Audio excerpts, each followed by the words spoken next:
日本漫畫家龍樹良嘅作品《我所看見的未來》，除咗預言咗7月5號日本會發生大地震、海嘯會淹沒日本1/3嘅陸地之外，更加預言埋喺地殼板塊嘅移動之下，香港、台灣、菲律賓3地會連埋一齊。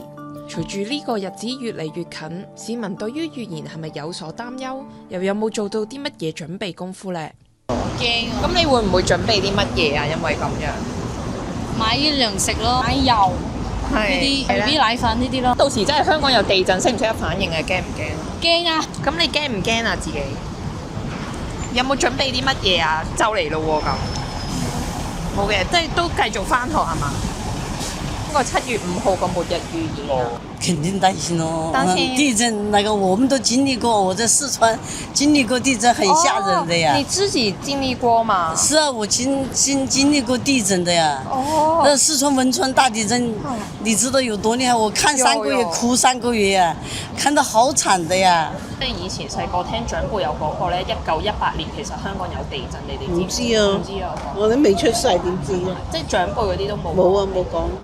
大家好，我係香港求生及防災協會嘅創辦人張清峰，亦都係港人防災必修課嘅作者。雖然大家成日聽話香港冇地震啦，咁但係香港咧其實以前都有地震嘅歷史。除咗我哋成日講嘅有感地震之外咧，其實香港喺1918年嘅2月13號咧都試過有呢個7級烈度嘅地震嘅。咁當時咧就係位於香港以東大概200公里啦，一個叫做南澳嘅地方咁發生地震。天文台佢根據翻香港人即係當時市面咧，佢哋嘅描述咧就嗰烈度係去到6至7級。而南澳呢個地方咧，其實佢大概每隔百幾年，由1800年啦到1918年，佢每隔百幾年咧就會有一次大概係7級左右嘅地震。香港其實都會有呢個潛在嘅地震威脅。點解冇話有咁多嘅文獻啊或者唔提？因為咧當時嘅天文台啊，佢哋都係去到1920幾年先至去建立佢哋嗰個嘅地震嘅監測機制。咁對於1918年嘅大地震咧，都只可以用當時一啲嘅市民嘅憶述，又或者建築物損毀嘅程度咧，估翻當時香港感受到嘅烈度咯。至於你話香港面對地震嘅受影響情況有幾多咧？香港嘅建築物雖然冇抗震嘅準則啦，咁但係其實都有一定嘅抗風能力，即係對於大廈嗰個嘅建築物嘅結構咧，影響就唔算太大嘅。不過可能講緊係鐵路啦、電路啦，即係電線嘅電力裝置啦，又或者係即係我哋市民嘅反應咧，呢啲反而就會係響地震發生嘅時候咧，會比較影響到大家，甚至造成傷亡嘅原因咯。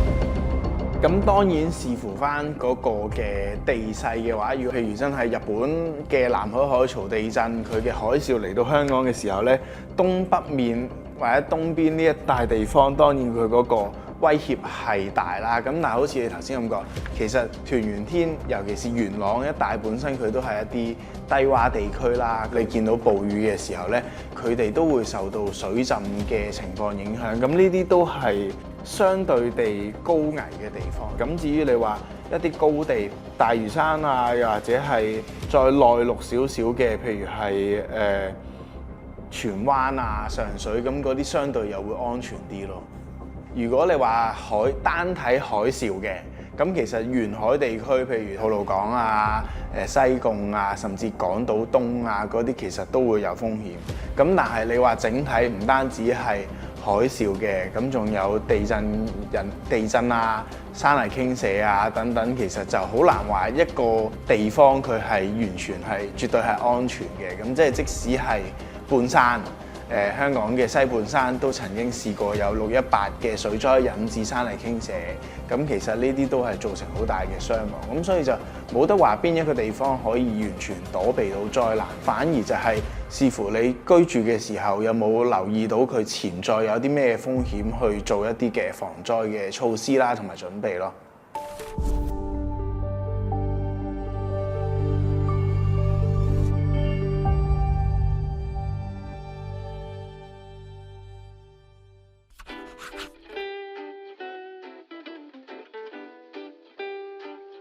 加侖集餅咧，本身佢喺二戰時期咧就係攞嚟即係做一啲嘅充飢嘅用途啦。咁所以其實佢喺個餅入邊咧都加入咗好多嘅營養喺入邊，即係等大家食嘅時候咧，同時都會吸收到適當嘅營養。咁其實對於當時戰爭時期嚟講啦，係一個好好嘅糧食儲備嚟嘅。二戰到依家都過咗成80年有多啦，成個社會對於災難、預防災難嘅科技啦，又或者嗰個標準都會唔同咗。以前唔好話要食得好健康啦，有餅食已經係好好啦咁樣樣。咁但係依家我哋嘅嗰個健康嘅需求，仲要講緊係營養均衡啊，又要有膳食纖維啊。咁好明顯，即係對於呢一啲嘅家庭雜餅嚟講，佢嗰個嘅營養就唔係真係咁豐富啦。咁另外有一個問題就係因為佢本身係餅乾嚟啦，全部都咁當即係響災難嘅時候，如果係食餅乾而冇水飲嘅話咧，加速嗰個水分嘅耗損。咁其實呢啲都係災難嘅時候希望避免嘅嘢嚟嘅。咁另外一樣嘢就係個人喜好啦。依家都有好多嘅防災食品，譬如一啲嘅冷凍乾燥嘅即食飯啊，啲沖水已經食得啦，而且嗰個味道都相對係大眾都會覺得係好食嘅時候，咁係咪真係餐餐要食呢一個嘅家庭雜餅呢？咁呢啲就好視乎個人，覺得我真係中意食餅乾嘅時候，咁我就會買。但係如果唔係嘅，其實市面都仲有好多嘅防災食品嘅儲備可以選擇。咁至於佢係唔係一個好好嘅選擇呢？